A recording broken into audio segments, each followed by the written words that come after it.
Hello everyone, welcome to our class. As you know, to avoid charges of plagiarism, we have to cite the sources that we have referred to in our work. So in today's lesson, I'm going to show you how to credit the sources in APA style, and we will have two parts. In the first part, I'm going to give you a quick overview of how to cite both in text and in the reference list. And in the second part, I'm gonna introduce to you an app that will help you to cite much more easily. So now let's get started. So the first one, in-text citation. As you know, we have some ways to refer to other people's opinions or ideas. One of them is quoting. As for direct quotation of sources, we have to give the author, the year, and the page or the paragraph number. And there are two cases. The first one is when the quotation is less than 40 words. And the second case is when the quotation is 40 words or above. For the first one, if the quotation is less than 40 words, we have to incorporate it into text and enclose the quotation with double quotation marks. I'll give you some examples. If the quoted passage is in the middle of the sentence, we have to end it with the quotation marks and then cite the source in parentheses immediately after the quotation marks and then continue the sentence. If the quoted passage is at the end of a sentence, we have to close it with the quotation marks and then cite the source in parentheses immediately after the quotation marks and end with a period outside the final parenthesis. And as for the second case, when the quotation is 40 words or above, we have to display it in the freestanding block of text and omit the quotation marks. So here's an example. You can see that we need to start such a block quotation on a new line and indent the block about ½ inch from the left margin.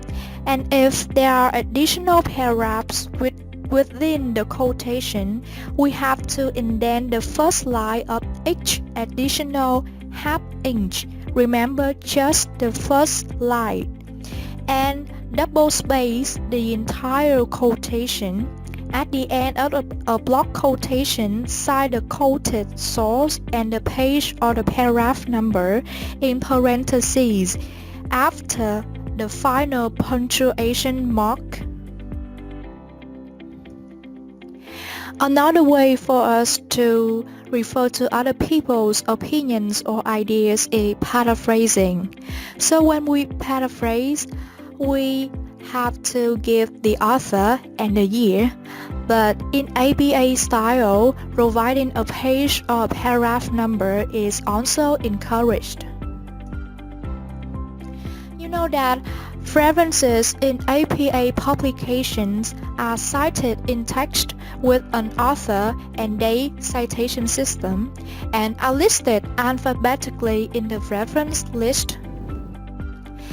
You can see an example here. If you cite one source in text, you have to have the corresponding entry in the reference list.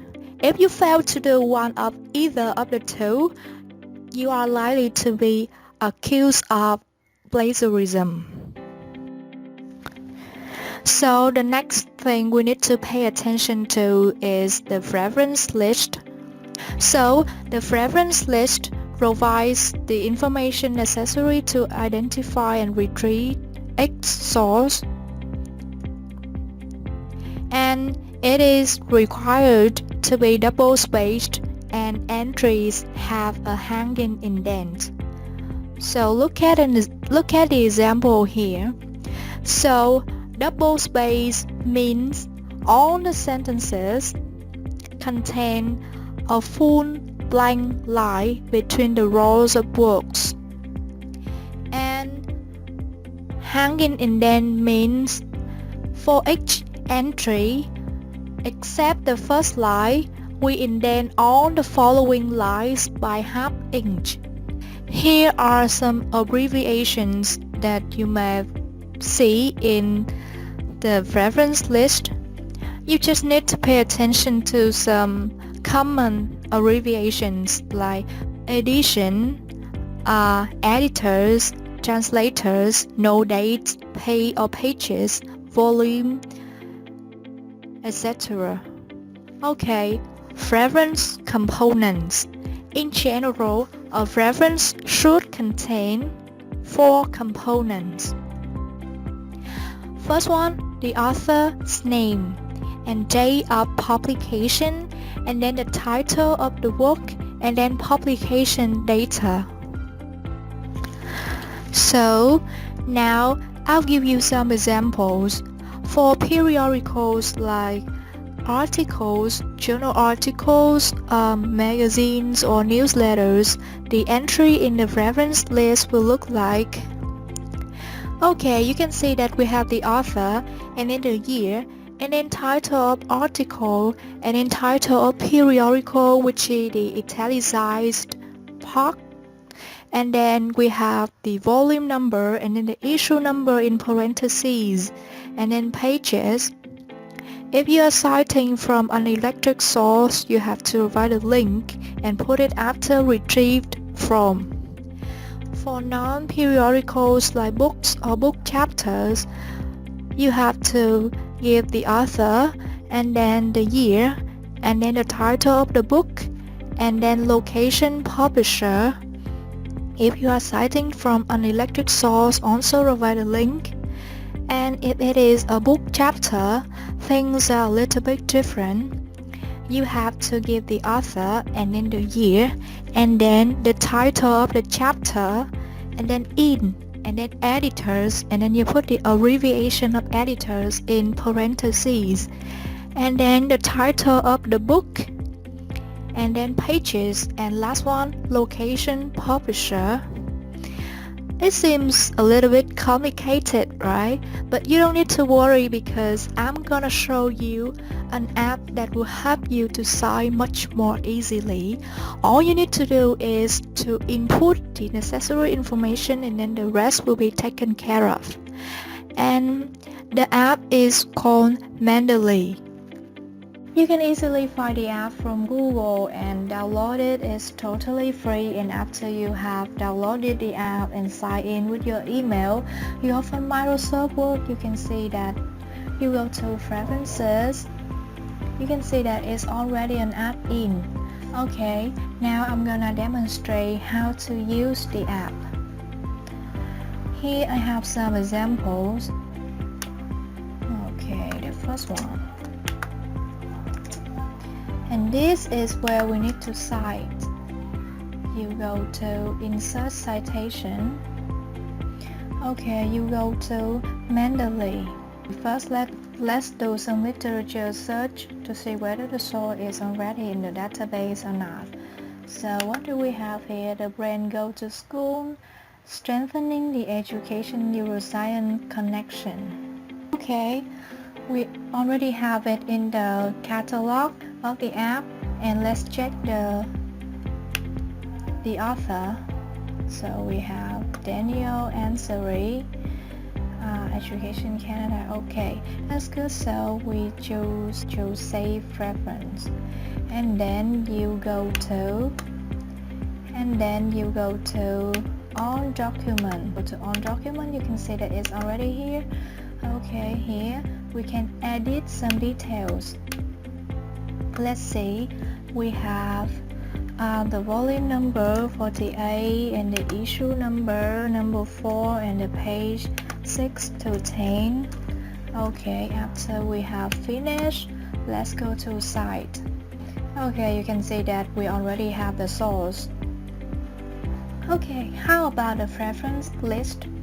Okay, For example, here I will put it in a new page.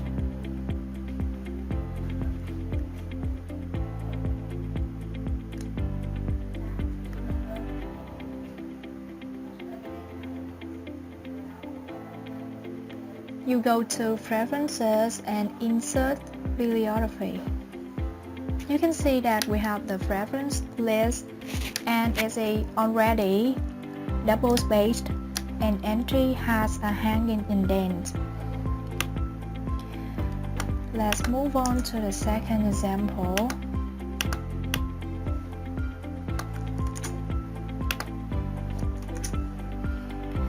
Okay, also insert citation, go to manually. We do some literature search first, which let's say we have for parents of young students in education.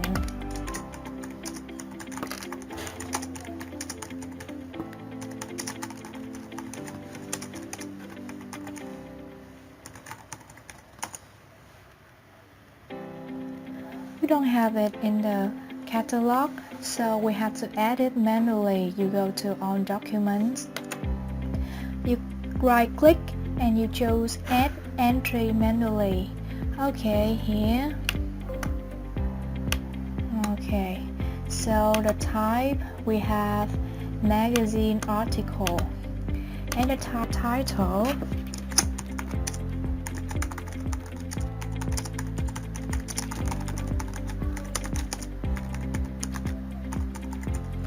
and the author we have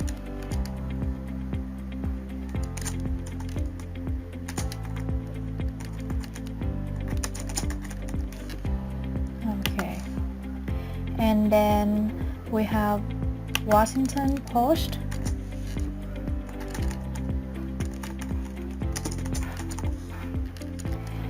we have the year 1999, the pages C10 and the month.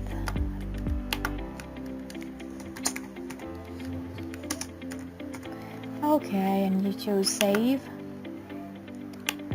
You can see that it's already in the library, so you choose Cite.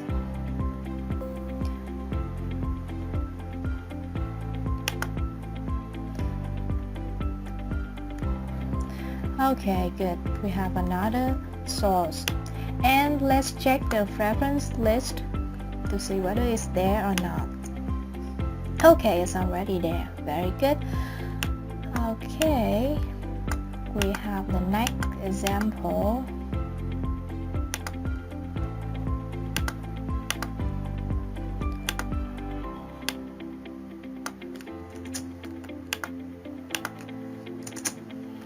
Okay, also this is where we need to cite, insert citation, go to manually. Okay, let's go to literature search. What do we have here?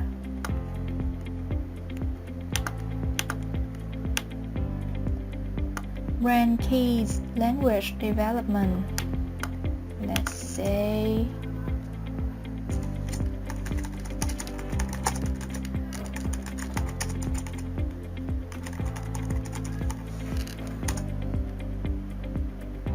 oh, we don't have it, so let's add entry manually.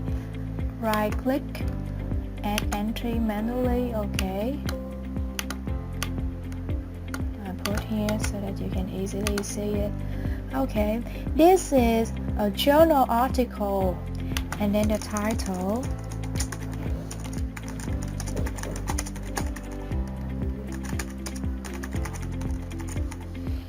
And then we have the author.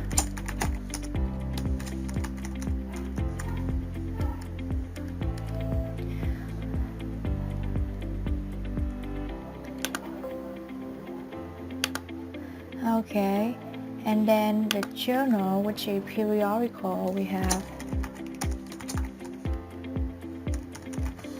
Okay, and then this is from an online source, so we have to provide a link. copy the link and we put it URL here. Okay, and you click save. I put here brand keys language development and you click. Okay, let's put here insert citation, go to manually here and you click cite. Okay, you can see that we don't have the date, so we will have ND, which is no date. And let's check the reference list. Very good, we have it here. And you can see that the entries are already arranged alphabetically in the reference list. And the last example,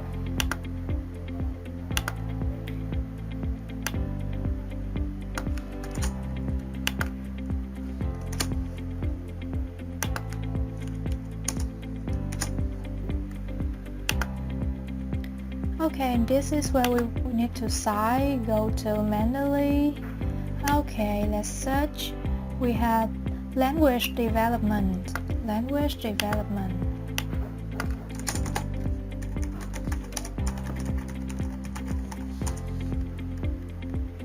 Language development, which we don't have, so all document. Let's say a book, so we choose a book. Add a title.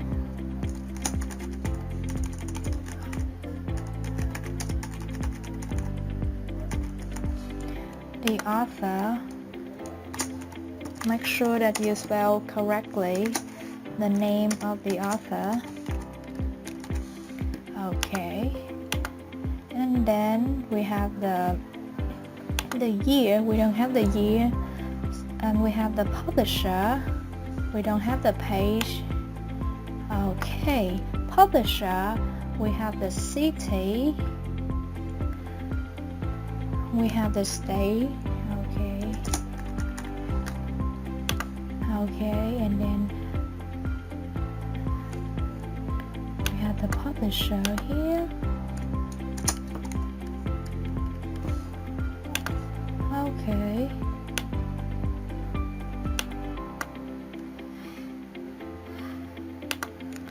We put also the town. Okay. Save. And you click cite. You choose.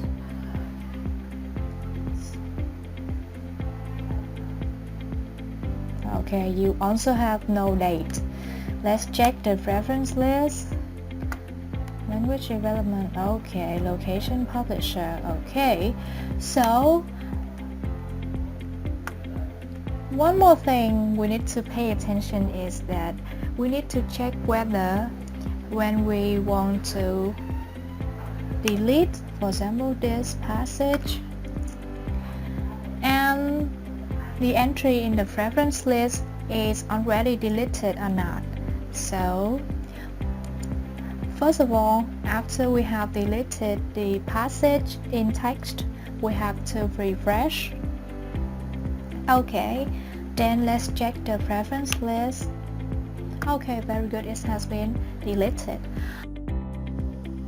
Okay, that's all for the demonstration. I hope that you will find the app useful and later you can use it to cite the sources.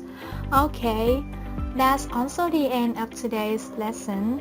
Thank you for watching. Goodbye.